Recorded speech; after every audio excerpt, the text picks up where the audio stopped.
Hi, my name is Montana Bright, and I'm going to be talking about the effects domestic violence has on children.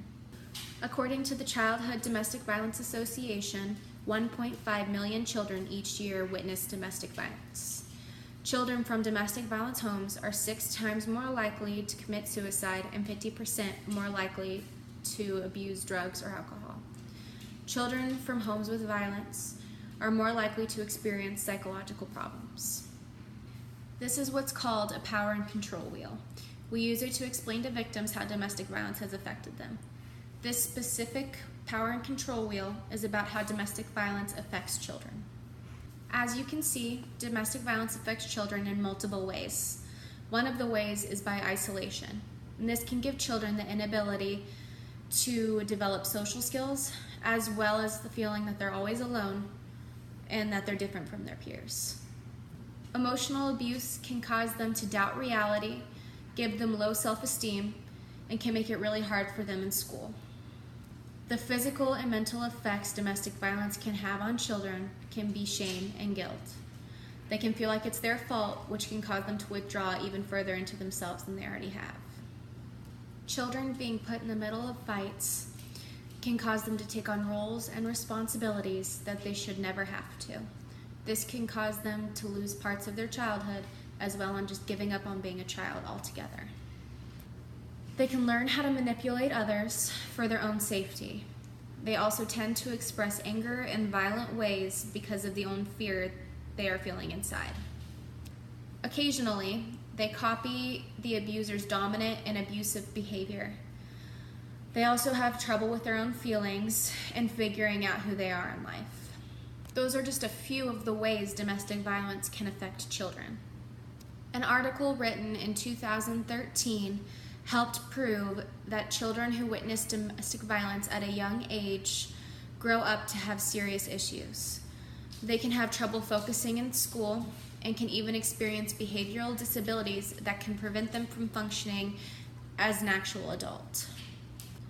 Another article written in 2017 talked about how children who were in domestic violence situations often did not have the same emotional competence as children in a nonviolent home. This article specifically looked at children age 8 to 18 that had been around domestic violence in their life. They found that the majority of those children were more angry than others. They also had trouble with their own awareness and emotional recognition that most children their age would have. An article written in 2003 came up with the solution to this problem. A man used solution-based therapy on a teenager who had been through domestic violence situation. This specific teenager had witnessed his father abuse his mom for years. He was struggling in school because of this, and he was struggling with his own anger, PTSD, and anxiety. Eventually, the father went to prison for beating the mother almost to death. After this happened, the mother realized she needed to reach out and ask for help for her child, who has now been suffering from extreme PTSD and anxiety for years.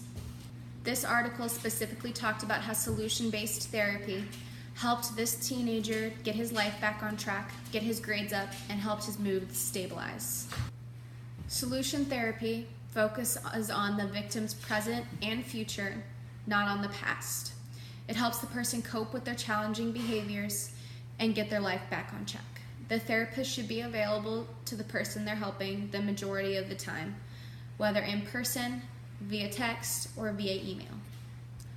Unfortunately, when dealing with domestic violence, there are always going to be setbacks. Abusers are unpredictable, and the law is not always on the victim's side. In this case, the teenager was doing much better in school and even starting to have a social life again. When the father was let out of prison, even with a restraining order, he broke into their house and beat the mother in front of the son. This caused him to have a major setback in his therapy. Because of the setback, the therapy had to start basically from scratch. He immediately went back to having extreme PTSD and anxiety and was afraid 100% of the time. After several more months of solution-based therapy, the teenager was able to get his life back on track and stabilize his moods without the help of medications.